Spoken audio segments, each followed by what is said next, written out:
नील जूही से गार्डन में। मैं आपको तुम कह के बुला सकता हूँ। तो जूही, हाँ हाँ, आपको जो अच्छा लगे आप उस तरह से बुला सकते हैं। तुम भी मुझे तुम कह के बुला सकती हो। मैं, नंदिनी, यश और ऋतुराज खिड़की में से झाँक रहे हैं और उनकी चुपचाप बातें सुन रहे हैं। जूही, नहीं, मैं तो आपको आप ही बोलूँगी। आप मुझसे बड़े हो, मैं आपसे छोटी हूँ। नील, नहीं नहीं, मैं तुमको खुद कह रहा हूँ ना, तुम मुझे तुम कह के बुलाओ, तो दिक्कत क्या है। जूही, अच्छा ठीक है, मैं धीरे धीरे वक्त के साथ कोशिश करूँगी, फिर धीरे धीरे आदत पड़ जाएगी। नील जूही से पूछता, आगे के बारे में क्या प्लान है। तो जूही बताती है, एग्ज़ाम के बाद एमकॉम करने का मेरा मन है, लेकिन अब तो हमारी शादी फिक्स हो गई है, तो जैसा आप कहेंगे मैं वैसा कर लूँगी। तो नील कहता है, ये क्या बात हुई, शादी फिक्स हो गई है तो तुम्हारी ज़िंदगी है, तुम अपने प्लान खुद बनाओ। जूही, फ़िलहाल तो मेरा कोई प्लान नहीं है। नील, जूही, मुझे तुमसे एक इम्पोर्टेंट बात करनी है। मैं नहीं जानता कि ये बात तुम सुनने के लिए तैयार हो या नहीं। जूही, लेकिन मैं जानती हूँ आप क्या कहना चाहते हैं। आप इतने बड़े डॉक्टर हैं, इतने पढ़े लिखे हैं, बिल्कुल आप तो चाहेंगे ना कि आपकी बीवी भी कुछ पढ़ लिख के बने। नहीं, मैं पढ़ाई की बात नहीं कर रहा था, लेकिन वैसे मैं चाहता हूँ कि तुम अपनी पढ़ाई कंप्लीट करो। जूही, देखिए, आप चाहते हैं तो मैं पोस्ट ग्रेजुएट के बारे में ज़रूर सोचूंगी। और हाँ नील, तुम्हें कोशिश करनी चाहिए। जूही, पता नहीं तुम्हें ये बात पता है या नहीं पता कि मुझे ये शादी नहीं करनी थी। पता है, जानती हूँ, जूही बताती है। वो मतलब मैंने सुना था कि आपको अभी इतनी जल्दी शादी नहीं करनी थी, तभी तो आप जब मुझे देखने आए थे तब आपने मेरा नाम भी नहीं पूछा, ना मुझसे बात की।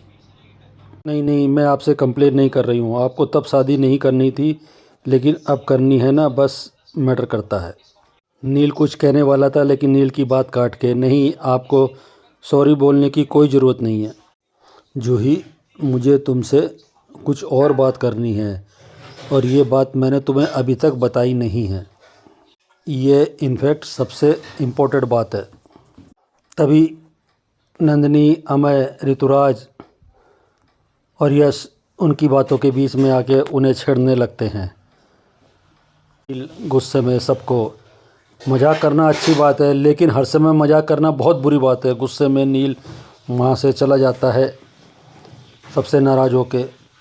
तो जूही कहती है वहिनी नंदिनी से, ये तो सच में नाराज़ होके चले गए।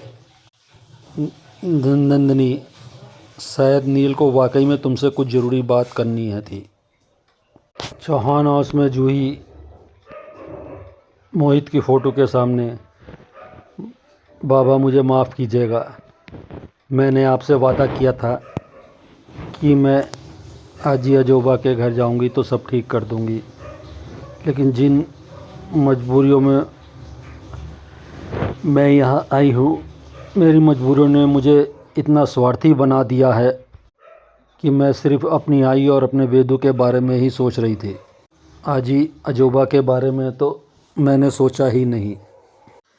पहले मैं आई और वेदों के लिए जॉब करना चाहती थी, लेकिन अब मैं ज़रूर जॉब करूँगी ताकि इस घर का बेटा बन सकूँ, आपकी कमी पूरी कर सकूँ, ताकि आजी अजोबा खुद को अनाथ ना समझे। अब मैं इस घर की मोहित चौहान बनूँगी, आपकी तेजू आपकी सब जिम्मेदारियाँ उठाएगी। अब मैं नौकरी करूँगी, खूब पैसे कमाऊँगी। जूही घर आती है तो आदिति और प्राजू उससे पूछते हैं क्या क्या बातें हुई, उससे खोद खोद के एक एक सवाल पूछते हैं।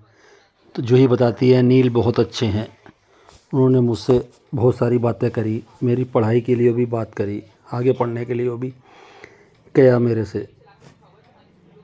तो तेजू सोचती है, चलो नील लाइन पे तो आ गया।